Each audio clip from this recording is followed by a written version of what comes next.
ఎవరు నమ్మడం లేదు. ఇప్పుడు దాస్ వచ్చాడని వీళ్ళు చూస్తే ఎలా తప్పించుకోవాలి? ఇప్పుడు దాస్ మావి ఉన్నాడో లేదో తెలుస్తుంది.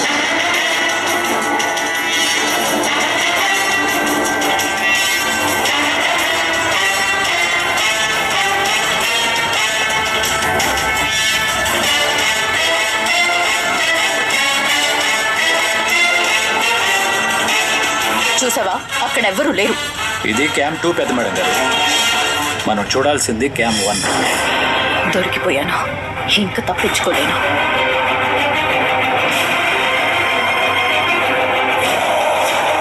ఇదేంటి ఓపెన్ అవ్వట్లేదు? ఏమైందిరా? ఇంటి ముందు సీసీ కెమెరా కనెక్ట్ అవ్వట్లేదు మావయ్య. కనెక్ట్ అవ్వడానికి అది పనిచేస్తేనే కదా.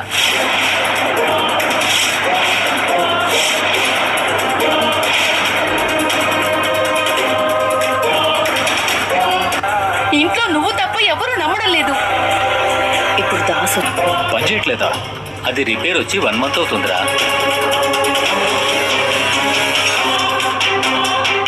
ఎలక్ట్రీషియన్కి చెప్పాను, వాడేదో బిజీగా ఉండి రాలేదు.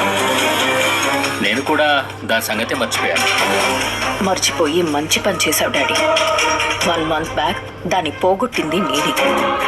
నువ్వు మళ్ళీ రిపేర్ చేయించావేమో అనుకుని టెన్షన్ పడ్డాను.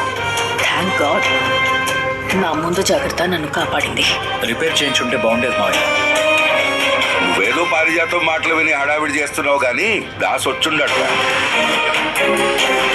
నేను అదే చెప్తున్నాను తాత, కానీ బాగా నమ్మడు కదా. ఆ మాటకొస్తే తను ఎవరిని నమ్మడు. మీరు మాత్రం నన్ను నమ్ముతున్నారా? గ్రానీ, వాడొచ్చాడే. వచ్చి ఎవరికీ కనిపించకుండా వెళ్ళిపోయాడు అనుకుందాం. మళ్ళీ వస్తాడు కదా. అవునన్నయ్య, పని చేయట్లేదా? దాసుని మన ఇంటికి రావద్దని మనం ఎవ్వరూ అనలేదు కదా. మీరేమనలేదత్త, కానీ దాస్ మావయ్యని ఇంటికి దూరంగా ఉంచాల్సిన అవసరం జోస్నకుంది. నీకు హెల్త్ బాగాలేదని తెలిసిన దగ్గర నుంచి దాస్ మావయ్య ఎక్కడ నిజం చెప్పేస్తాడో అని జోస్న తెగ టెన్షన్ పడుతుంది. దాస్ మావయ్య నిజం చెప్తానని నాకు చెప్పిన దగ్గర నుంచి కనిపించకుండా పోయాడు. దాసు ఎప్పటికీ కనిపించడం. జోస్న మీదే నా అనుమానం అంతా. నువ్వు నన్ను కనిపెట్టలేవు బాబా. తప్పించుకున్నానని సంబరపడకు. పట్టుకోవడం నీ వల్ల కాదు.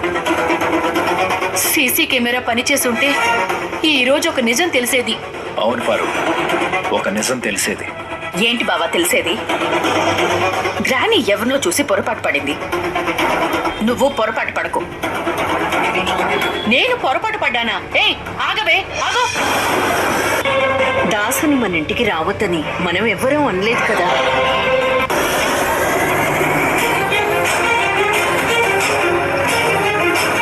దీపా, నువ్వు వెళ్ళి వంట పూర్తి చెయ్యి. అందరం కలిసి భోజనం చేద్దాం.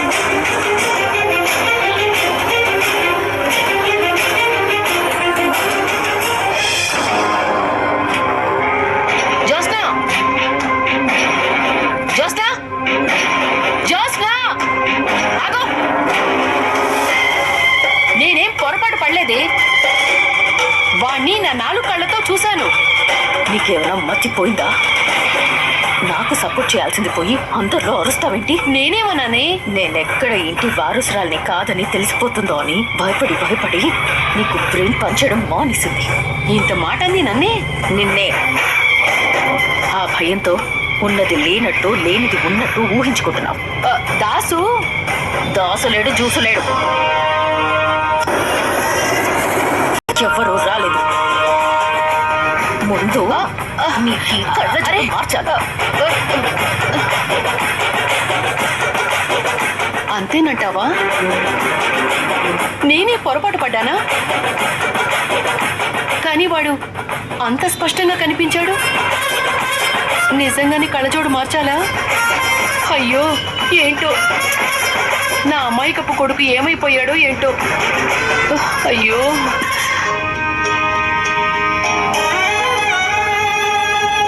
మొత్తానికి మీ అన్నయ్య అన్నమాట నిలబెట్టుకున్నాడమ్మా. ఏంటి నాన్న? ఏం లేదమ్మా, నువ్వు రావట్లేదు అనేసరికి ఈరోజు ఇంట్లో లంచ్కి ఫ్యామిలీ అంతా ఉండాలి అన్న నా మాట నిజం అవుదేమోనని నాన్న అంటున్నాడు. బావ గుర్తొచ్చాడు. నువ్వు వస్తావన్న నమ్మకం వచ్చింది. ఇక ఆలస్యం చేయకుండా ఎవరు రాలేదు. దీపతో చెప్పేశాను, అమ్మా దీప, నీ చేతితో మంచి మంచి వంటలన్నీ చేసేయమ్మా అని. నిజంగానే దీప ఎంతో ఇష్టమైన వంటలన్నీ వండింది.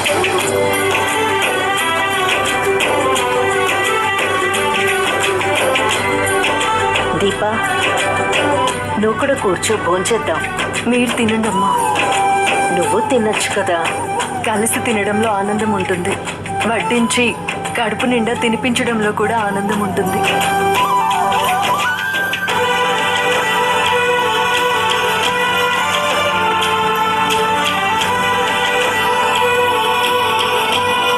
నేను వండిన వంటలు మీరందరూ ఇంత ఇష్టంగా తింటున్నారంటే అంతకన్నా నాకు కావాల్సింది ఏముంది చెప్పండి.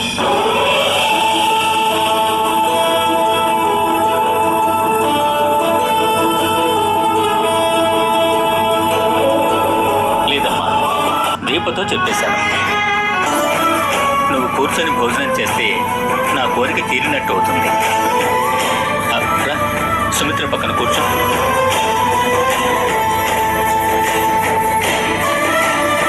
కూర్చో మరదలా. తండ్రి లాంటి మనిషి పిలిచి తల్లి లాంటి మనిషి పక్కన కూర్చోమంటే వెంటనే కూర్చోవాలి కానీ ఆలోచిస్తావేంటి? కూర్చో.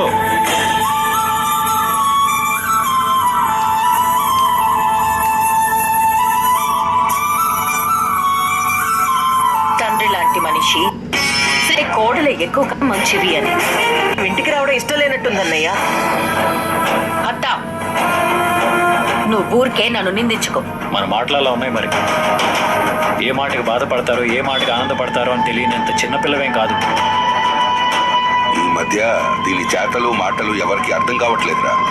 నువ్వు బావకి సపోర్ట్ చేస్తావేంటి తాత? జ్యోత్స్న, నువ్వు ఆగు. అందరం సరదాగా భోజనం చేస్తున్నాం కదా, నువ్వు ఇలా మాట్లాడటం అవసరమా? అంటే అందరూ అనేది దానే కదా.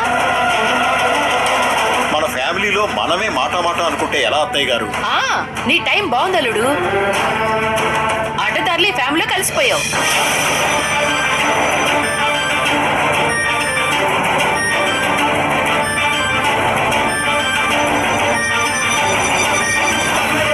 నువ్వంటే ఇష్టం లేకపోయినా కాంచన వెనకాలే తిరుగుతున్నావు.